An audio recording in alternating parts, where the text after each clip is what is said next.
Hey guys, what's up? I'm Erin and welcome back to the channel. JP Morgan Chase has nearly 86 million customers, making them the biggest retail banking institution in the US. And they've just issued a warning that banking may get more expensive for these 86 million customers. This all comes into response to new regulatory rules that would put caps to overdraft fees and late fees.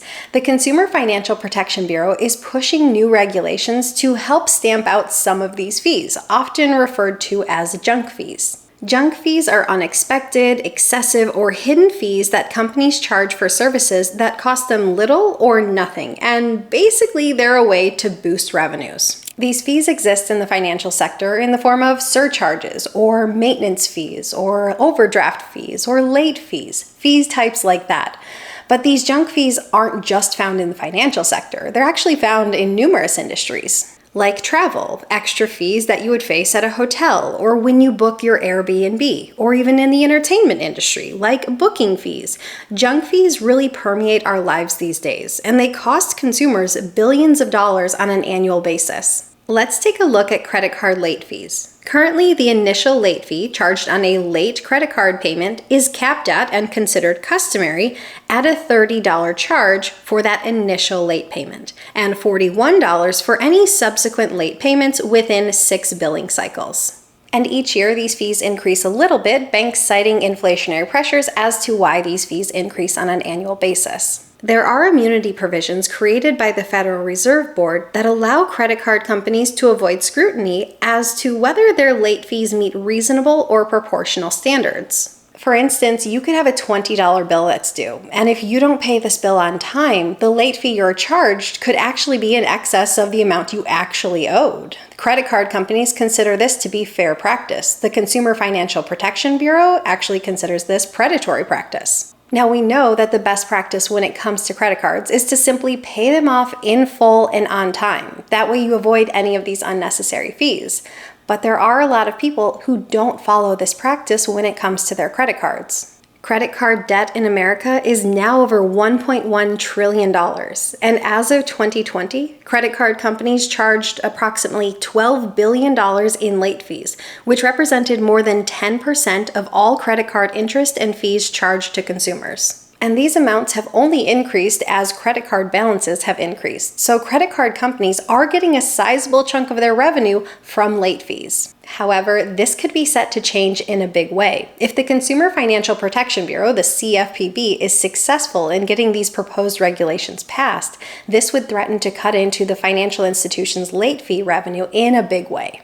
The current proposal is to cap late fee charges at $8.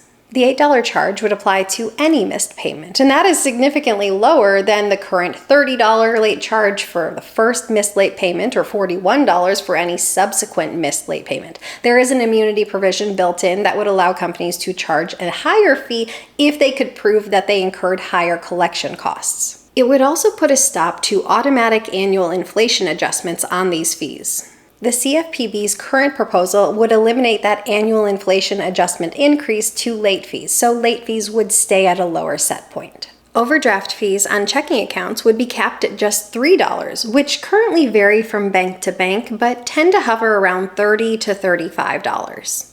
Again, this is a significant drop, and this move alone is estimated to save consumers around $3.5 billion on an annual basis. Now, as you can imagine, the big banks wouldn't be too excited to see their revenues drop by several billions of dollars.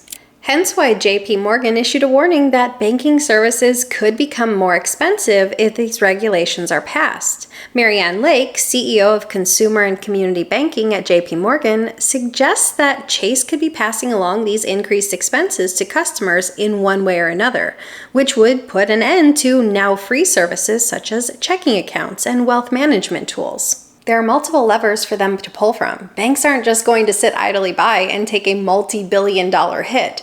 Rather, they're going to recoup these lost revenues from other sources. Checking accounts. Marianne Lake stated, "It's not practical for many of the services to be free if we won't be able to draw from those profit pools." If these changes were to take place, many of the accounts that we've traditionally accepted as being free for most customers, like checking accounts, could start to have additional fees, like maybe maintenance fees or increased maintenance fees. The same could be said for savings accounts. Savings accounts could have a monthly maintenance fee, especially for those accounts that have lower account balances or very limited activity.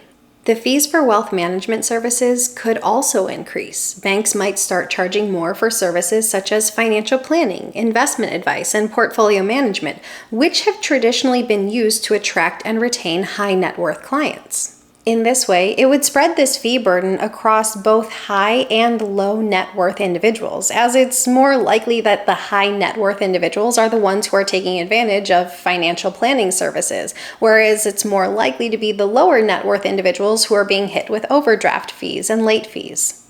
Credit cards themselves may see an increase in fees. To offset the reduced revenue from late fees, banks may introduce or increase annual fees on credit cards, or any of the other fees associated with credit cards, like balance transfer fees, advance fees, foreign transaction fees. They may very well increase other fees associated with credit cards themselves. Or banks might increase fees for any other range of other services, maybe overdraft protection, stop payment requests, wire transfers. The options really are endless. These increases could help the banks compensate for their revenues lost from the reduced late fees on credit cards. And if JP Morgan makes these changes and increases their fees, it's very likely that other banks and other financial institutions would follow suit. JP Morgan is the biggest player in that field, so they kind of set the tone for the marketplace. I think the big thing to keep in mind here is that banks are not just going to sit idly by and take a huge revenue loss. For any legislation that's passed, there will be intended and unintended consequences. With such changes, it's very likely to assume that banking would become more expensive for everyone across the board. The accounts we've come to know and expect as free for most people may not continue that way in the future.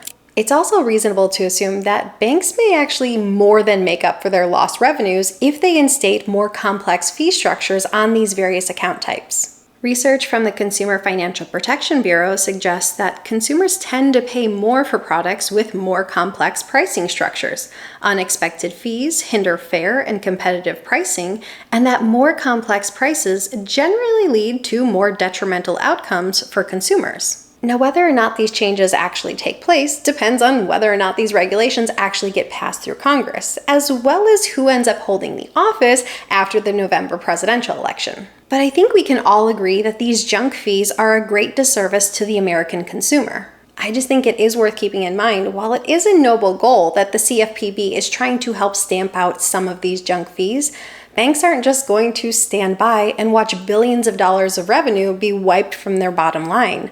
Rather, I think banks are going to fight back, and they're going to find a way to spread out these fees to a broader customer base, and in general, I think they'll find a way to make banking more expensive to help keep their revenues just as high or potentially even higher in the future. What are your thoughts? Share your thoughts in a comment down below. I post new videos every single week. If you got anything at all out of this one, please give it a like. If you're new here, please consider subscribing, or if you know of someone who might get something out of this type of content, please consider sharing. I'll see you soon. Bye. Fees like that. We charge above these immunity